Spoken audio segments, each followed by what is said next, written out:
Good evening, ladies and gentlemen, and people currently watching because they think this is going to be funny, and it just might be. Welcome to Barely Informed, the only news show that asks, is it satire or is it just today's days? I'm your host, Sophia H. Troy, and yes, I am wearing pants, or they might be leggings. Let's get into today's top stories. America's Next Top Shaman, hosted by yours truly, has announced a winner for the first competition held at Elixart last month. Chad, the CEO of Grindset Enterprises, held both the judge and the crowd favorite titles by the end of the night. Chad went home with the Golden Hat Dress trophy, custom sculpted by, again, yours truly. Chad wowed the crowd with his entrepreneurial know-how, confirming his commitment to unfettered, self-oriented capitalism, beating out several legitimate shamans who had obviously walked through many shamanic initiations. Chad overstepped Amber Joy, a beacon of light, Sumner, the yoni egg expert, and Polly Lama, a man who completed a disappearing act and managed to win the hearts of many with his refusal to participate in a conventional fashion. The night was a fantastic display of capitalist heteropatriarchal hegemony, one that left me completely speechless. And I will say that next time, mark my words, all the judges will be women. For our next story in Music Reflections, is Linkin Park actually a good band? My investigative team has been researching as to why I quite like Linkin Park. I recently spoke with a local Gen Z rock music expert who reports that this is actually not news because obviously Linkin Park is a good band. She was in disbelief when I tried to explain that literally every single person older than me did not agree with her. That's when we found the real story and the significance to my exact birthday, drawing a distinct line between generations. Those who appreciate the intense, chord-driven lyrical genius of Linkin Park and those who think they are campy sellouts marketed to children.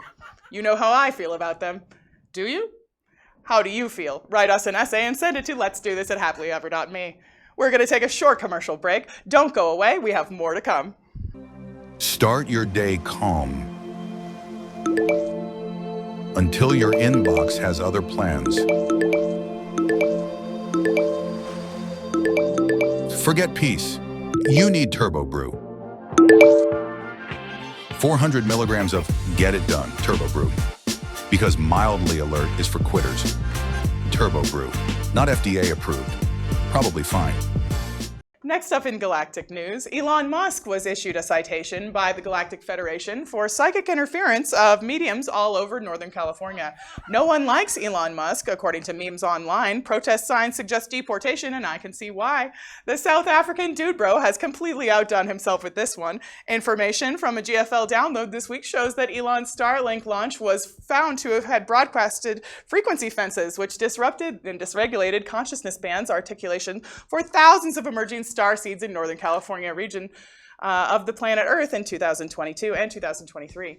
The Galactic Federation of Light has asked to seek counsel directly with Elon Musk about these offenses, but has been indefinitely trapped in bureaucratic loop of self-answering phone lines since then.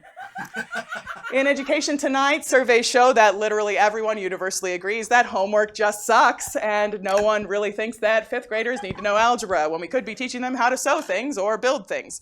State-funded education continues to decrease in relevance for those of us trying to live an aligned and healthy lifestyle. No one likes Common Core math, and we should go back to business math and teach children about taxes, loans, mortgages, and insurances instead, because it looks like none of those things are going away soon.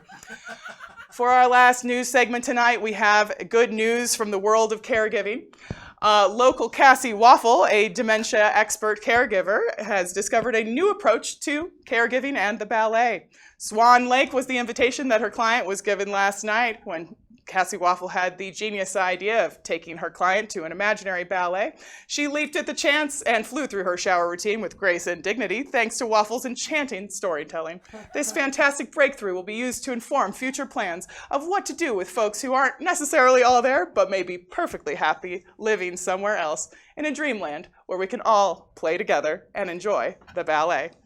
Well, that's all the time we have tonight, folks. We've laughed, we've cried, we've questioned reality, and most importantly, we've proven again that this is just news as a sitcom. Anyway, remember, if we said anything tonight that made you uncomfortable, well, good. That means you're still capable of rational thought. We'll be back next time with more facts, more jokes, and probably more clips of politicians saying things that sound like Mad Libs. Until then, stay informed, stay sarcastic, and if you see a raccoon in a suit, definitely vote for him. Because honestly, at this point, why not? I'm Sophia H. Troy, and this is Barely Informed. As always, tip your delivery drivers, question your billionaires, and don't believe everything you've read on the internet. Unless, of course, I've said it.